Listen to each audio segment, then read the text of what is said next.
नमस्कार विद्यार्थी मित्रांनो, मी प्रीतम माकोडे आपल्या साई कॉमर्स ऑनलाईन या यूट्यूब चॅनलवर तुम्हा सर्वांचे स्वागत करतो.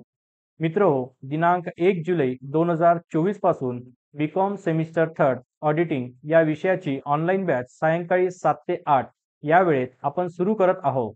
त्या अनुषंगाने आज आपण संत Gadgebaba Amravati Vidyapeeth Amravati BCom second year semester third च्या ऑडिटिंग या विषयाची सुरुवात करताना युनिट फर्स्ट मधील काही घटकांची माहिती जाणून घेऊया. आजच्या या व्हिडिओमध्ये आपल्याला युनिट फर्स्ट मधील introduction to audit, features of audit आणि प्रोसेस ऑफ ऑडिट या घटकांची माहिती जाणून घ्यायची आहे. तसेच या घटकांचा आपल्याला अभ्यास करावयाचा आहे. तर ऑडिट म्हणजे काय? What is audit? सर्वप्रथम प्रश्न आपण जो प्रस्तावित केलेला आहे तो असा आहे की ऑडिट म्हणजे काय? So what is audit? Audit means to check the monetary transactions of any entity. Which transaction we need to check? To check the monetary transaction. तर monetary transaction जर असेल तर monetary transactions comes with the rupees. कशाच्या साहाय्याने आपण perform करत असतो? पैशाच्या साहाय्याने परफॉर्म करत असतो. Audit means to check the monetary transactions of any entity. Entity means any business organization. आर्थिक व्यवहाराची तपासणी करणे म्हणजे ऑडिट होय. कुठलाही व्यवसाय सुरळीत चालण्यासाठी त्या व्यवसायाच्या आर्थिक व्यवहाराची तपासणी करणे आवश्यक असते. To prevent frauds and errors is the primary objective of the audit. Audit is done by a qualified person and the person who perform the audit work is known as the audit. कोण करतंय audit? The audit is done by a qualified person and that qualification is he is the member of institute of chartered accountant of India. आणि हे qualification late down केलेलं आहे company Act 2013 मध्ये. कशाचा member असला पाहिजे? तो institute of chartered accountant of India. म्हणजे जो ऑडिटर आहे तो काय असायला पाहिजे? सीए असायला पाहिजे. So audit is done by a qualified person and the person who perform audit is known as the auditor. Auditor must be an external person to the organisation. कुठला व्यक्ती असतो ऑडिटर? ऑडिटर हा ऑर्गनायझेशनचा external person असतो. बघा, या पद्धतीने आपण ऑर्गनायझेशनचा किंवा कंपनीचा एक स्ट्रक्चर मेंटेन करत असतो. यामध्ये बघा आपल्याला काय दिसतं? सर्वप्रथम जो टॉप लेवलला काम करताय ते असतात कंपनीचे ओनर किंवा कंपनीचे शेअर होल्डर. ठीक आहे. हे शेअर होल्डर स्कॅटर्ड असल्यामुळे डे टू डे मॅनेजमेंटसाठी ते कंपनीला येऊ शकत नाही. म्हणून डे टू डे मॅनेजमेंटसाठी ते कोणाची अपॉइंटमेंट करतात? Board of directors. Board of directors are the elected representative of the share holder and as per the norms of the board of directors secretary काय करतोय? मॅनेजमेंट फॉलो करतो आहे. So auditor audit work perform करत असताना green ink मार्कचा उपयोग करतो. कुठल्या इंकचा? ग्रीन इंकचा. फॉर एक्झाम्पल, मी इथे 100 रुपये आपण या पद्धतीने लिहितोय. याचा अर्थ असा आहे, त्या शून्यानंतर जो आपण सिंबल युटिलाइज करतो आहे याचा अर्थ असा आहे की या शून्यानंतर कुठलाही व्यक्ती एखादा शून्य किंवा दुसरी कुठलीही संख्या वाढवू शकत नाही. बरेचदा किराणा दुकानदार अशा पद्धतीने एंट्री करतो. याच्यामध्ये सुद्धा या बाहेर कुठलाही झिरो युटिलाइज केला जाणार नाही. पण ऑडिटर काय करतो? ज्यावेळेस ऑडिटर ऑडिट करतो त्यावेळेस तो या पद्धतीने ग्रीन मार्क देत असतो. म्हणजेच याच्या इकडे, या 1च्या इकडे सुद्धा आता कुठलीच न्यूमेरिकल किंवा कुठलीच संख्या ऍड केली जाणार नाही. नेहमी लक्षात ठेवायचं, या पद्धतीचा जो मार्क असतो तो कोण करत असतो? ऑडिटर करत असतो. टीचर्सचा मार्क आपल्याला माहिती आहे, रेड मार्किंग मध्ये टीचर्स चेकिंग करत असतात. बऱ्याचशा गोष्टी आपल्याला मार्किंग मधल्या माहिती आहे. मित्रहो, ऑडिट या शब्दाचा जो मूळ शब्द आहे, ऑडिट या शब्दाचा जो मूळ शब्द आहे तो कुठला आहे? लॅटिन शब्द तो मूळ आहे. त्याचं आहे अदेअर. म्हणजेच त्याचा अर्थ होतो टू हिअर. टू हिअर म्हणजेच काय? ऐकणे. टू हिअरचा अर्थ काय होतो? ऐकणे. ऑडिट या शब्दाचा मूळ लॅटिन शब्द जो अदेअर असून त्याचा अर्थ टू हिअर म्हणजेच ऐकणे असा होतो. Before the period of rapid industrial revolution, आणि इंडस्ट्रियल रिव्होल्यूशन रॅपिड पद्धतीने जो झालेला आहे तो कालखंड आहे आपला 1760 ते 1840. 1760 ते 1840 या रॅपिड इंडस्ट्रियल रिव्होल्यूशनच्या पिरियडच्या आधी ऑडिटर ऐकूनच निष्कर्ष द्यायचा की सदर व्यवहाराची नोंद किंवा व्यवहार योग्य रीतीने झालेले आहे किंवा नाही. एकूण व्यवहाराची खात्री करणे हे त्या काळात शक्य होते, कारण मॉनिटरी ट्रान्झॅक्शन हे कमी होते.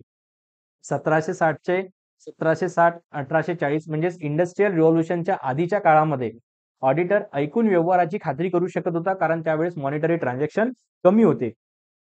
परंतु after the period of industrial revolution, म्हणजे जो रॅपिड इंडस्ट्रियल रिव्होल्यूशन झालेला आहे 1760 ते 1840, या काळाच्या नंतर मॉनिटरी ट्रान्झॅक्शन तर वाढले, सोबतच कॅश ट्रान्झॅक्शन वाढले आणि त्यासोबतच क्रेडिट ट्रान्झॅक्शन सुद्धा काय झाले, वाढले. त्यामुळे आज ऑडिट वर्क परफॉर्म करत असताना ऑडिटरला पूर्णपणे अकाउंटिंग स्टँडर्ड नुसार तपासणी करावी लागते. आता ही तपासणी कशाची केली जाईल, तर जे काही बुक्स ऑफ अकाउंट मेंटेन केले जातात, कशाची केली जाईल, जे कुठले बुक्स ऑफ अकाउंट मेंटेन केले जातात किंवा कुठले फायनान्शियल स्टेटमेंट असतील, तर या फायनान्शियल स्टेटमेंटची तपासणी कोणाच्या माध्यमातून केली जाईल, ऑडिटरच्या माध्यमातून केली जाईल. सो आपण डेफिनेशन कडे वळूया.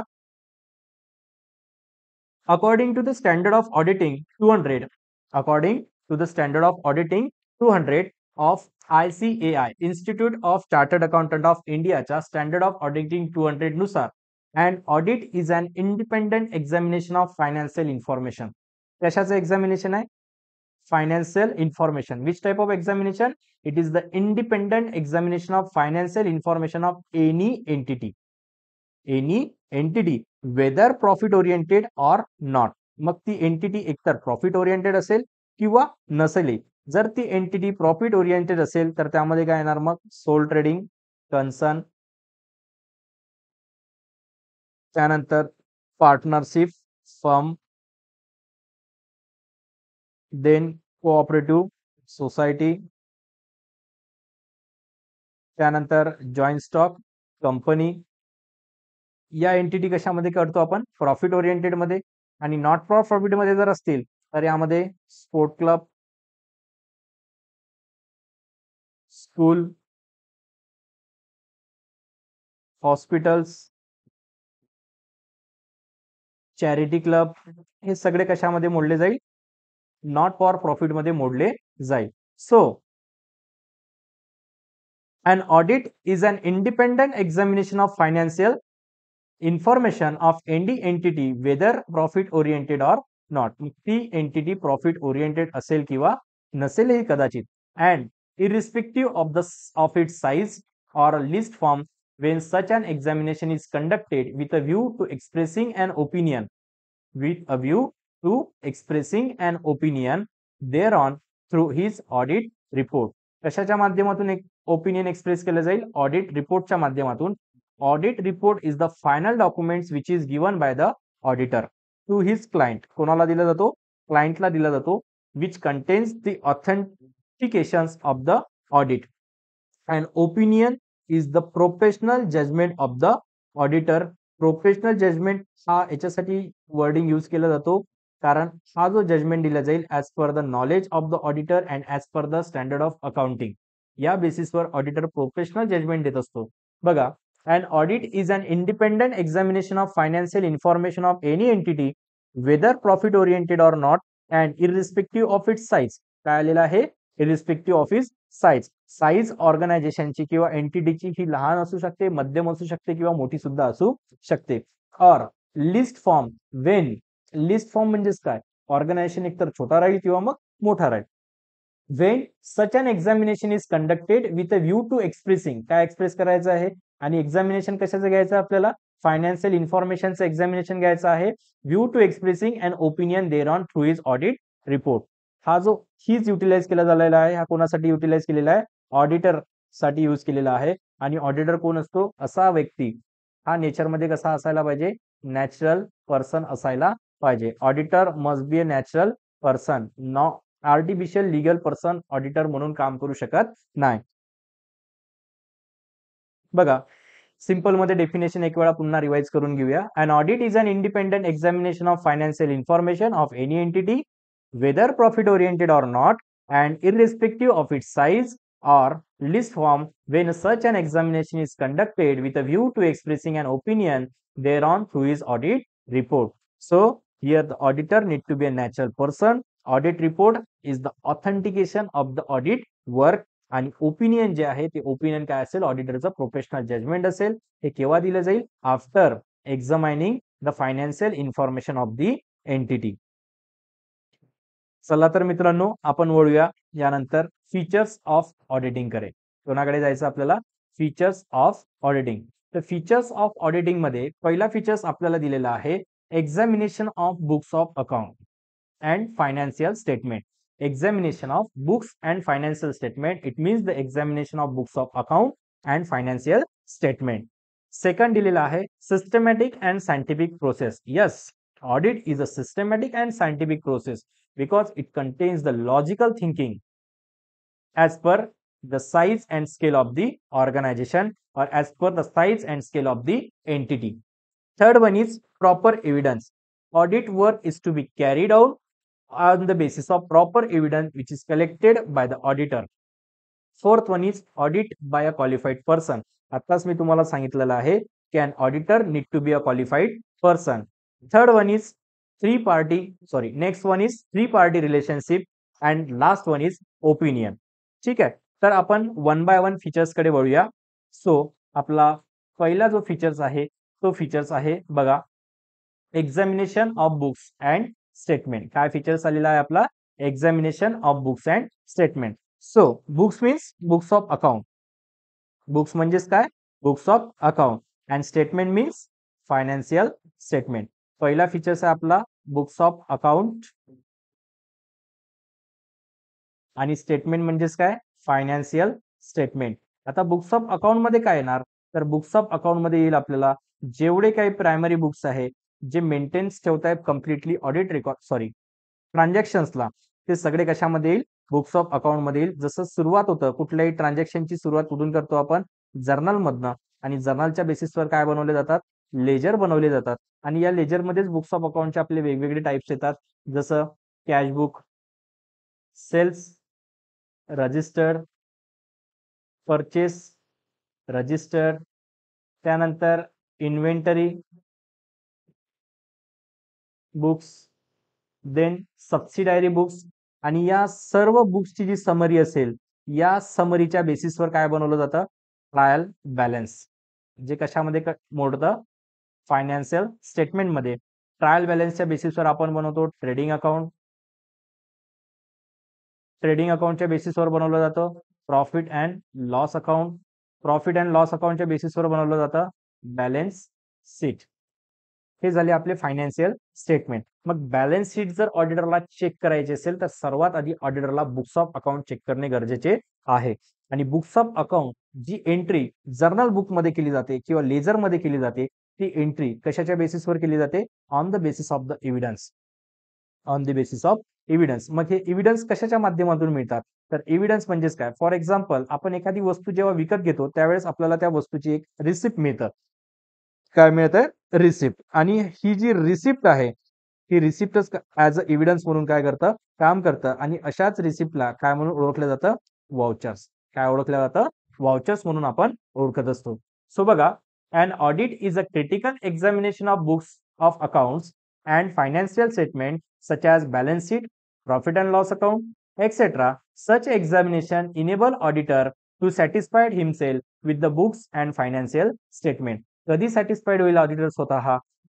ज्या वेळेस जे कुठले बुक्स ऑफ अकाउंट आणि फायनान्शियल स्टेटमेंट प्रॉपरली असतील, त्याचं व्हॅल्युएशन प्रॉपरली असतील, त्याच्यामधलं इव्हॅल्युएशन प्रॉपरली होत असेल आणि ऑडिटर सॅटिस्फाईड होत असेल तरच तो ऑडिट रिपोर्ट मध्ये त्या पद्धतीने मेंटेन करणार किंवा रिपोर्टिंग सुद्धा करणार. नेक्स्ट फीचर दिलेला आहे systematic and scientific process. Audit is a systematic and scientific process. जेव्हा जेव्हा सायंटिफिक हा वर्ड युटिलाइज केला जातो त्यावेळेस एक शब्द इथे असतो की कुठलीही सायंटिफिक प्रोसेस करत असताना सर्वात आधी आपल्याला काय करावं लागतं? Plan.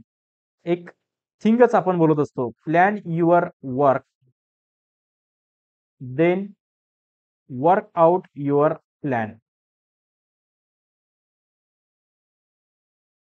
Plan your work then work out your plan. आणि जेव्हा कधी प्लॅनचा विषय येत असेल तर प्लॅन पासून सुरू काय करतो आपण? प्लॅनिंग. प्लॅन युअर वर्क म्हणजेच काय? काय करायचे आपल्याला? प्लॅनिंग करायची आहे. आता प्लॅनिंग कशी केली जाईल? ज्या पद्धतीने थोड्या वेळापूर्वी आपण बघितलं की ऑडिट मध्ये जे कुठले फायनान्शियल इन्फॉर्मेशन आहे ती कशाची घ्यायची आपल्याला? एंटिटीची, मग ती एंटिटी प्रॉफिट ओरिएंटेड असेल किंवा मग नॉन प्रॉफिट ओरिएंटेड असेल. एंटिटी कुठली राहू शकते, प्रॉफिट ओरिएंटेड किंवा नॉन प्रॉफिट ओरिएंटेड. मग ऑडिटर ज्यावेळेस प्लॅनिंग करेल त्यावेळेस तो विचार घेईल की एंटिटी कुठली आहे, प्रॉफिट ओरिएंटेड आहे की नॉन प्रॉफिट ओरिएंटेड आहे. त्यानंतर त्या पर्टिक्युलर एंटिटीमध्ये कुठली बुक किपिंगची मेथड युटिलाइज केली जाते, आयदर सिंगल एंट्री सिस्टम और डबल एंट्री सिस्टम. या सगळ्यांचा विचार कोणाला करायचा आहे, ऑडिटरला करायचा आहे.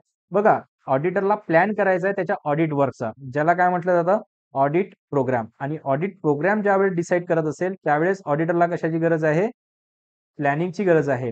आणि प्लॅनिंग करत असताना तो सर्वात पहिले जाणून घेईल की त्याला कुठल्या ऑर्गनायझेशन मध्ये वर्किंग करायचं आहे, कोणत्या ऑर्गनायझेशनचं त्याला ऑडिट करायचं आहे, ती ऑर्गनायझेशन प्रॉफिट ओरिएंटेड आहे की नॉन प्रॉफिट ओरिएंटेड आहे.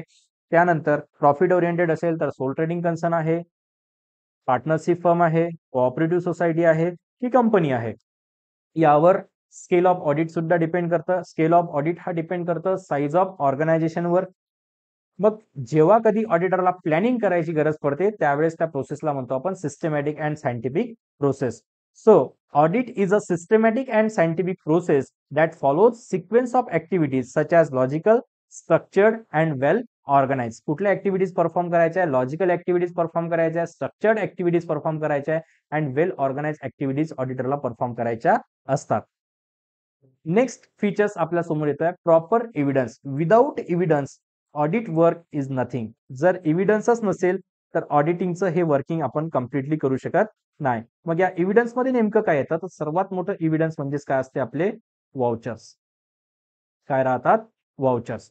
सो बघा, and audit examination is to be made on the basis of the proper evidence such as vouchers, documents, information and audit related to internal and external evidence for examining their of. तर external evidence म्हणजेच कुठले, एखादी machine जर आपण विकत घेत असेल तर ती मशीन विकत घेतल्यानंतर आपल्याला ज्या कोण्या कंपनीकडनं किंवा ज्या व्यक्तीकडनं, ज्या ऑर्गनायझेशनकडनं आपण मशीन विकत घेतलेली आहे ती ऑर्गनायझेशन आपल्याला काय प्रोव्हाइड करत आहे, रिसिप्ट प्रोव्हाइड करत आहे, की आपल्या ऑर्गनायझेशन मध्ये रिसिप्ट येत आहे. So that is the external evidence to us. याच्या व्यतिरिक्त बँकेचे जे काही स्टेटमेंट असतील ते सुद्धा काय झाले, आपले एक्सटर्नल एव्हिडन्स झाले. त्यानंतर इंटरनल एव्हिडन्स म्हणजेच कुठले, तर इंटरनल एव्हिडन्स मध्ये काय करणार आपण, फॉर एक्झाम्पल आपण आपल्या ज्या स्टाफला सॅलरी पेड केलेली आहे, स्टाफला जी काही आपण काय करतो, सॅलरी पे करतो, तर या सॅलरीची जी स्लिप असतं ती सॅलरी स्लिप काय आपल्यासाठी कम्प्लिटली इंटरनल एव्हिडन्स आहे, कारण सॅलरी आपल्या ऑर्गनायझेशन मधून काय केली जात आहे, पेड केली जात आहे. त्यानंतर नेक्स्ट फीचर्स आहे audit by a qualified person. The qualification is laid down in the Company Act 2013. कशामध्ये दिलेलं आहे ऑडिटरचं qualification, Company Act 2013 and that qualification is he must be a member of institute of chartered accountant of India. कशाचा member असायला पाहिजे, Institute of chartered accountant of इंडियाचा member असणे गरजेचे आहे. आणि Institute of chartered accountant of इंडियाचा जर मेंबर असेल तर त्याला आपण काय म्हणतो, CA. The job of auditor is performed by a qualified and independent person. The criteria and qualification is laid down in the Company Act 1956 and the Company Act 2013. Next feature is three party relationship. नंतरचा कुठला feature आलेला आपल्याला, three party relationship. बघा, थोड्या वेळापूर्वीच मी सुरुवातीला सांगितलं आहे की ऑर्गनायझेशनचा जो स्ट्रक्चर आहे त्या स्ट्रक्चरचा जर आपण विचार केला तर स्ट्रक्चरचा विचार करत असताना आपल्याला असं लक्षात येईल की ऑर्गनायझेशन मध्ये काय मेंटेन होत आहे, थ्री पार्टी रिलेशनशिप मेंटेन होते. कशी मेंटेन होते, थोडस आपण याला समजून घेऊया. हा आहे आपला स्ट्रक्चर ऑफ ऑर्गनायझेशन. ठीक आहे, यामध्ये काय दिसतं, जो आपण सर्वात वरती घेतोय, टॉपला घेतोय, तो कोण आहे, आपले ओनर, किंवा यालाच काय म्हणू आपण, शेअर होल्डर. हे कुठे आहे, आपले टॉपला आहे. त्यानंतर शेअर होल्डर्स हे स्कॅटर्ड असल्यामुळे डे टू डे मॅनेजमेंटसाठी ते वर्किंग करू शकत नाही, कंपनीला येऊ शकत नाही, म्हणून कोणाची अपॉइंटमेंट केली जातात, बोर्ड ऑफ डायरेक्टर्सची.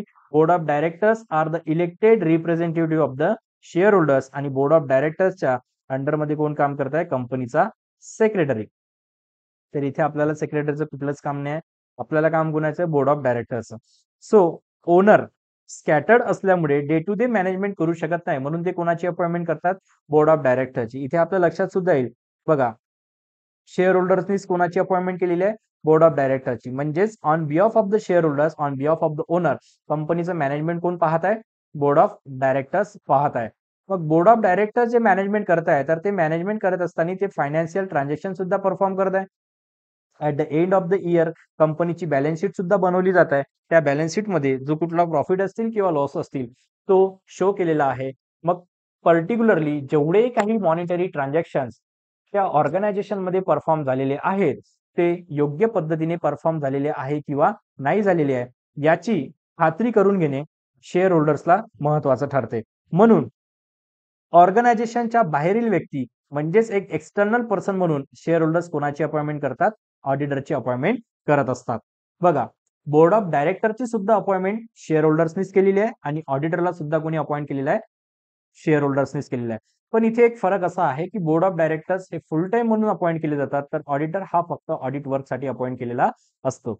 आणि ऑडिटर जी काही डिटेल्स किंवा जे काही एव्हिडन्स ऑडिटरला पाहिजे असतील ते बोर्ड ऑफ डायरेक्टर्स कडनं डिमांड करतात आणि बोर्ड ऑफ डायरेक्टरची ड्युटी आहे की कंपनीच्या शेअर होल्डर्सनी ऑडिटरला अपॉइंट केल्यानंतर त्याला पाहिजे असलेली जी कुठली डिटेल्स आहे, जी कुठली इन्फॉर्मेशन आहे, जे कुठले एव्हिडन्स आहे ते त्यांना प्रोव्हाइड करावे लागतील.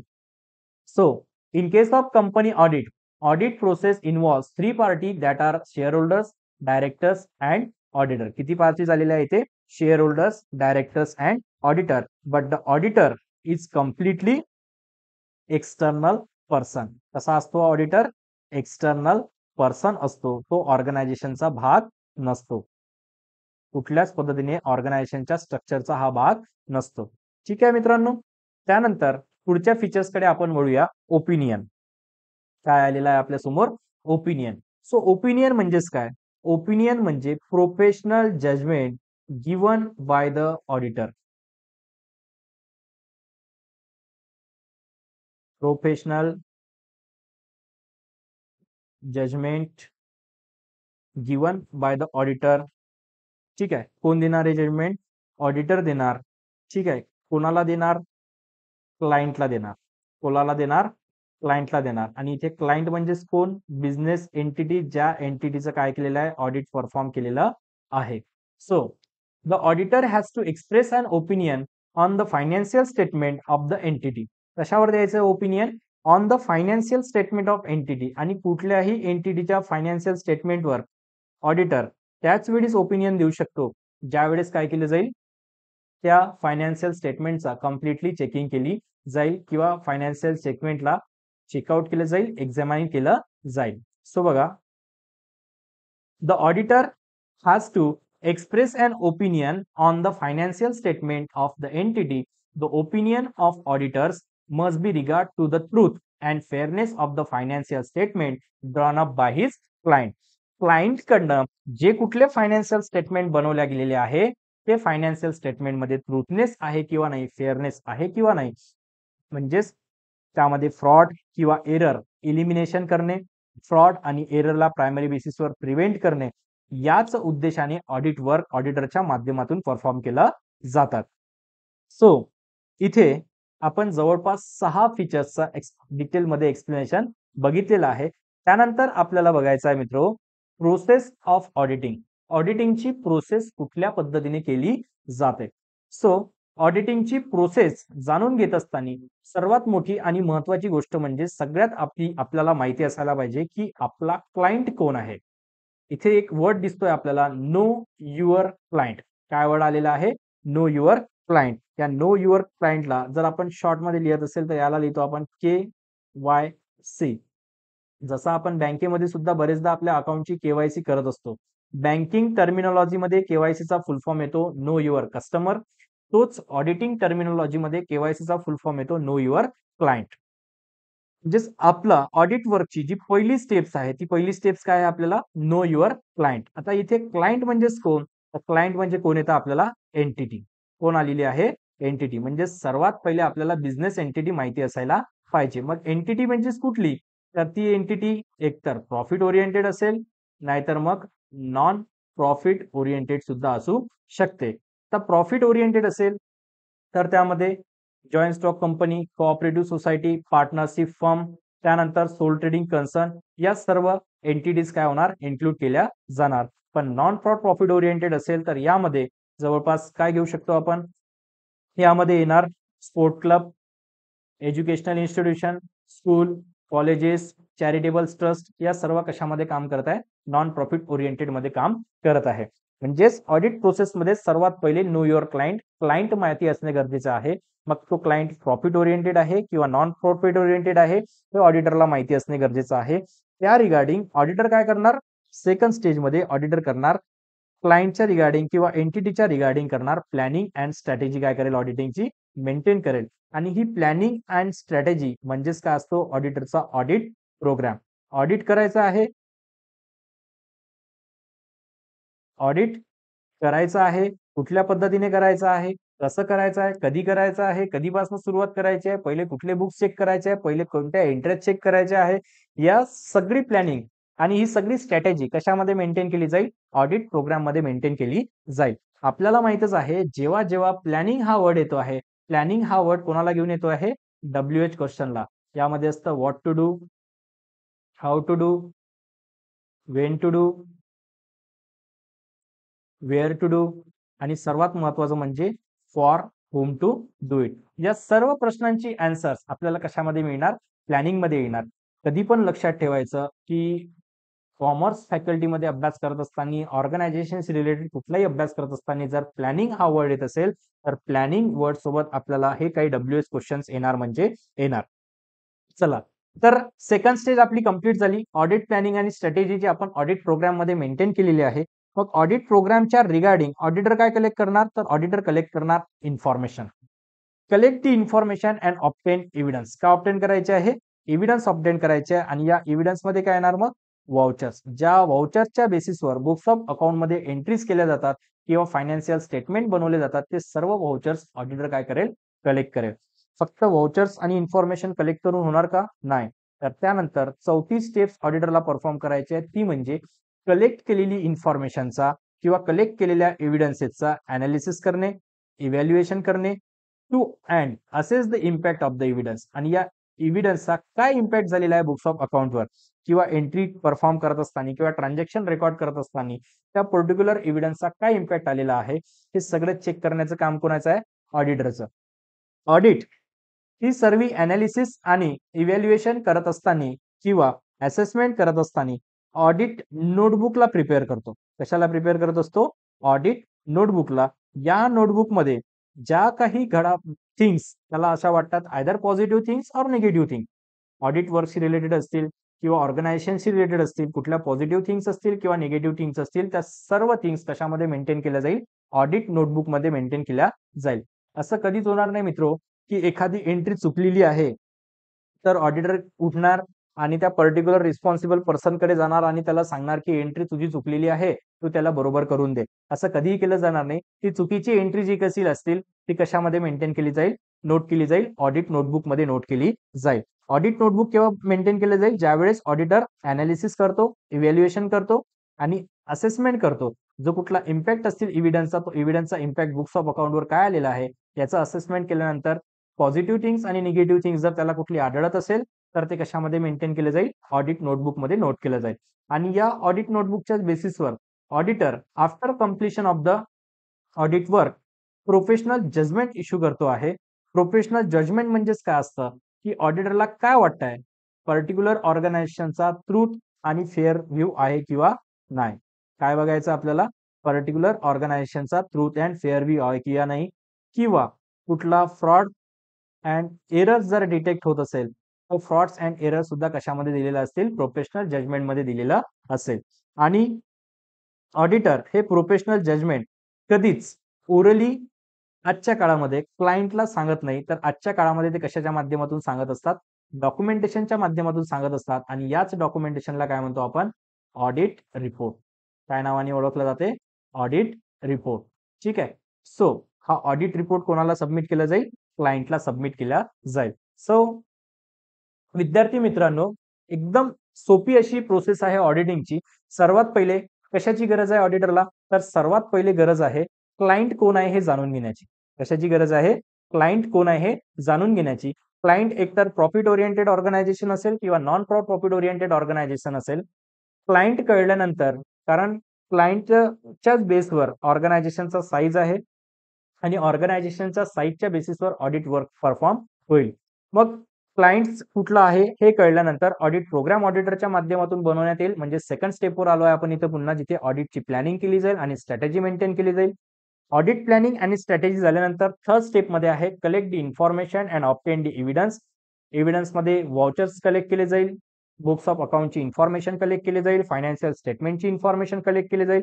त्यानंतर फोर्थ स्टेप आहे जी कुठली इन्फॉर्मेशन, जो कुठला डेटा ऑडिटरच्या माध्यमातून कलेक्ट करण्यात आलेला आहे त्या डेटाचे अनालिसिस करणे, इव्हॅल्युएशन करणे, असेस करणे. तसा पर्टिक्युलरली असेसमेंट करत असताना इम्पॅक्ट काय आलेला आहे एव्हिडन्सचा, तो इम्पॅक्ट चेक करणे आणि आलेला इम्पॅक्ट हा ऑडिट नोटबुकमध्ये पॉझिटिव्ह थिंग्स असतील किंवा निगेटिव्ह थिंग्स असतील, त्या इम्पॅक्टशी रिलेटेड जी काही थिंग्स आहे त्या ऑडिट नोटबुकमध्ये ऑडिटर काय करतो, लिहून ठेवत असतो, नोट करून ठेवत असतो.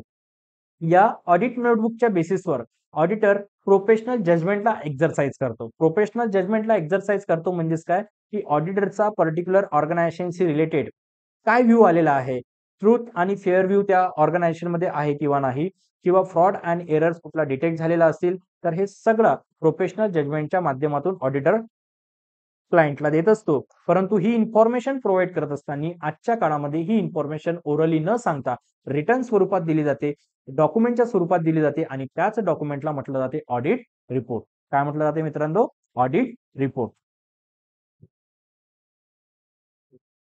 आजच्या या व्हिडिओमध्ये युनिट 1 मधील आपण इंट्रोडक्शन बघितलेलं आहे. त्यानंतर फीचर्स बघितलेले आहे आणि सोबतच इथे आपण बघितलेलं आहे की प्रोसेस कुठल्या पद्धतीने वर्क केली जाते. मित्रहो, संत Gadgebaba Amravati Vidyapeeth Amravati BCom semester third ऑडिटिंगची जी बॅच आहे ती 1 जुलै 2024 पासून पूर्णपणे ऑनलाईन पद्धतीने आपण सुरू करत आहे आणि याची एक मिनिमम आपण अमाउंट घेतो आहे ती आहे ₹699 फक्त आणि बॅचची वेळ राहील संध्याकाळी 7 ते 8 वाजताची. जर तुमच्यापैकी कोणाला बॅच जॉइन करायची असेल, संत गाडगेबाबा अमरावती विद्यापीठाचा जो काही सिलेबस आहे तो या बॅचमध्ये काय केला जाईल, कव्हर केला जाईल. तर तुम्ही माझ्या WhatsApp नंबरवर मला मेसेज करू शकता. मी तुम्हाला एक रजिस्ट्रेशन लिंक पाठवणार. त्या लिंकच्या माध्यमातून तुम्ही साई कॉमर्स ऑनलाईन या YouTube चॅनल सोबत तसेच Pritam sir Sai commerce academy इथे तुम्ही जोडू शकता. मित्रहो, आजचा जर व्हिडिओ तुम्हाला आवडला असेल तर व्हिडिओला लाईक करा, शेअर करा, सबस्क्राईब करा आणि हो, बेल आयकॉनला क्लिक करायला विसरू नका. आज आपण इथेच थांबूया. पुन्हा लवकरच आपला B Com semester third auditing unit first part B या व्हिडिओमध्ये आपण लवकरच भेटणार आहोत. धन्यवाद विद्यार्थी मित्रांनो. जय हिंद, जय महाराष्ट्र.